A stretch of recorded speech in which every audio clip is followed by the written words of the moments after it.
Elon Musk and his merry band of 20-something-year-old punks in their backpacks are running around all over the country in federal buildings, just running people out of the gym as if they own the place. That may be something you have seen over the course of the last few weeks. What you haven't seen is this breaking story of, what happens when an actual office decides, how about no? In this breaking story I'm going to show you in a few seconds, that's exactly what happened, and we've got video to go along with the story.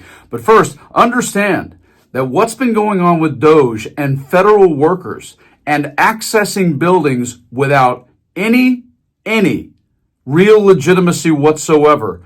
Courts freezing one side, courts blocking other sides. It has been absolute mayhem. Take a look at this real quick. The Trump administration continues to reshape the federal government with the help of Elon Musk and the Department of Government Efficiency, but the efforts have resulted in clashes with several officials. Today, a federal judge declined to immediately block Musk and the Doge from accessing government data systems or participating in worker layoffs. And ABC's Christian Cordero has the latest from Washington. Nearly 1 month into his second term, today President Trump is moving ahead with his agenda, signing new executive orders. From coast to coast and north to south, recently fired federal workers and other protesters are condemning Doge's actions as an overreach of power. People gathered outside of a federal building in Chicago today. It's not federal workers who are your enemy. It is people who put profits over workers.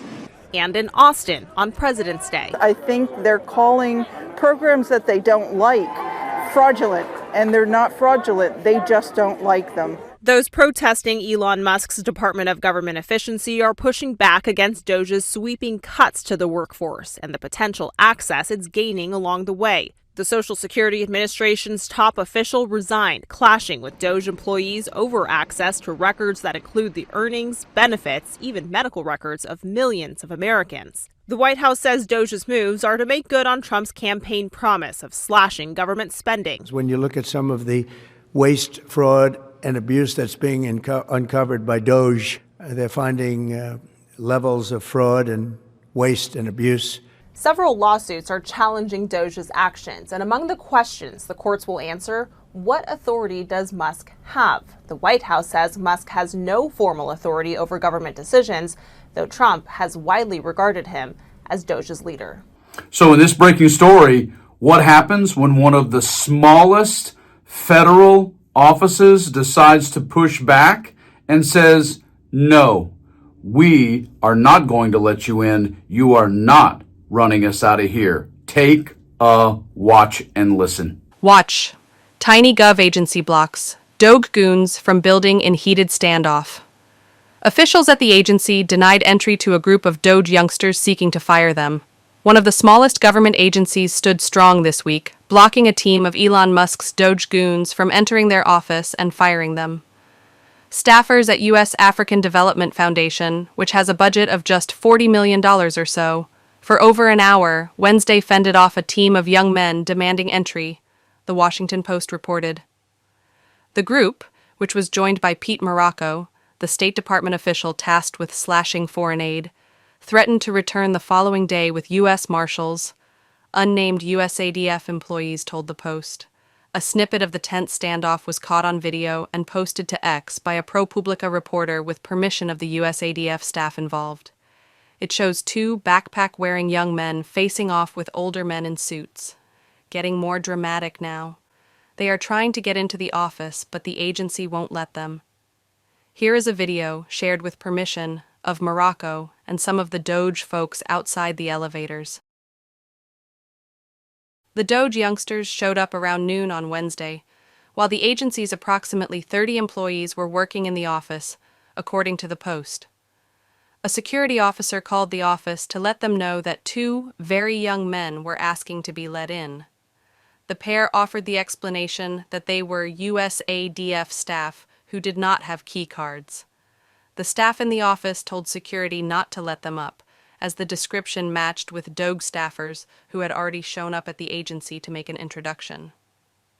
USADF officials told the Post that they were aware that Doge was aiming to dismantle their agency and felt it was their final chance from blocking Musk's goons from accessing their system. A U.S. ADF official with first-hand knowledge of the purpose of the meeting confirmed that it was to fire the employees. U.S. ADF's chief, Ward Brame, was not in the office on Wednesday, but employees were aware of a letter he had sent to Doge making the team aware that he was not allowing ad hoc meetings without his attendance. In my absence, I have specifically instructed the staff of U.S. ADF to adhere to our rules and procedure of not allowing any meetings of this type without my presence, he wrote. With the young men threatening to call the U.S. Marshals, the security team let them into the building. However, when they reached U.S. ADF's floor, nobody would let them into the office. The baby-faced Doge staffers proceeded to wander the halls, while U.S. ADF's employees kept working at their desks, until they finally left around an hour after arriving at the building. As they departed, though, they threatened to return on Thursday with U.S. Marshals. Around midday on Thursday, the same ProPublica reporter who shared a video of the confrontation, Brett Murphy, posted that Doge and Morocco had returned. So far, it's not clear whether the redoubled effort was successful. Since Trump's inauguration, Musk has railed against foreign aid and pushed to end many programs at the U.S. Agency for International Development. U.S. ADF is much smaller, with just around 50 employees. Since being established by legislation in 1980, it has sought to invest in and otherwise support activities that benefit underserved African communities. Unlike other of the foreign aid organizations targeted by Musk, the agency is operated by a board of directors who oversee its CEO and president, a role currently filled by Brame. A White House spokesperson told the Post, entitled "Bureaucrats like Ward Brame are only demonstrating why independent agencies must be held accountable to officials elected by the American people."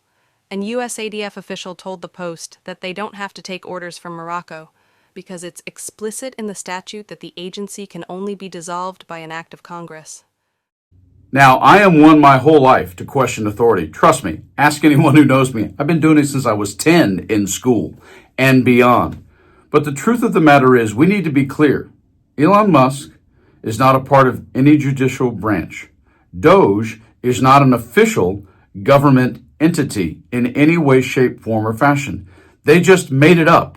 It's not a committee. It's not a part of the legislative branch. It's not a part of the judicial branch. Certainly not a part of the executive branch. And yet they're running around with these 21-year-olds, 20-year-olds, big balls, whoever they may be, just walking into buildings, running people out, and locking the door. And at least for the purposes of due process, what we talk about in this country all the time, the fact that our Constitution says Congress holds the power of the purse. At least one agency today said, no, you're not coming in. You don't have a scheduled meeting with me, and I'm not in the office. Have a nice day. Stay healthy, keep smiling, talk to your friends, enjoy your life, but always stay frosty.